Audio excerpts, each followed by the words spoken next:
is Matt McCaffer. I am the Director of Sales for Martell and for SaaS Academy. I run both our account executive team and our SDR team. My primary goal is to grow revenue and increase net new bookings at SaaS Academy.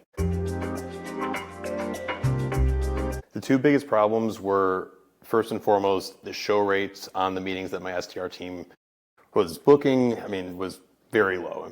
At one point it was 40%, hovering up to 50%, but we needed to be 60 to 70 to obviously make sure that their time is well spent, that the payroll money is well spent, so on and so forth. So to make sure that they're as efficient as possible.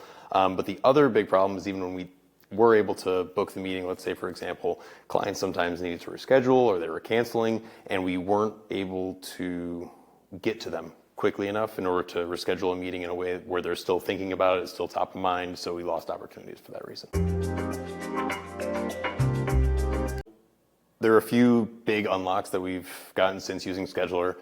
The first is the revenue that we've gotten purely from meetings that would have otherwise scheduled. So people that would not have rescheduled, people that canceled that would have otherwise ghosted. We've closed $108,000 in revenue that we can confirm essentially wouldn't have existed. Second thing is the time that was required to get that $108,000 in revenue back on the calendar.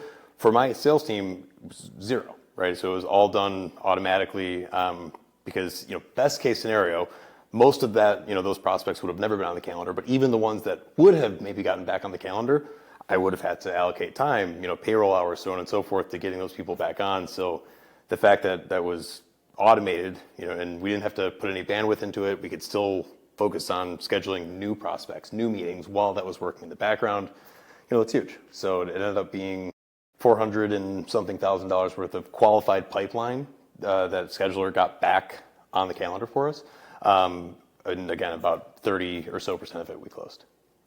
What it really comes down to is I am paying salespeople to sell, not to reconfirm and confirm and reschedule and all these different things. And the more time that they spend doing the thing that, they're most valuable doing, which is selling and adding value to clients and, helping people come into our world, then that, if I'm an account executive, for example, I log on, see my calendar for the day, and I notice that, let's say 2 out of 8 are accepted on the calendar.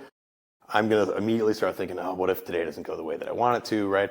But now that we don't have to worry about, essentially chasing down clients, hey, I noticed you didn't accept, it's all done automatically. We've seen that obviously we're saving time there, but also we have a day where instead of 2 out of 8 are confirmed, we have 6 or 7 out of 8 which are confirmed, which from a mindset standpoint, if I'm an AE, and my first thought of the day is, I'm going to crush it. I have everyone's going to be lined up for me. It's just, it's a world of difference from just the approach to the day and, getting excited. And, sales is about excitement. It's about conviction. If you start the day on a bad note, it's hard to come back from that.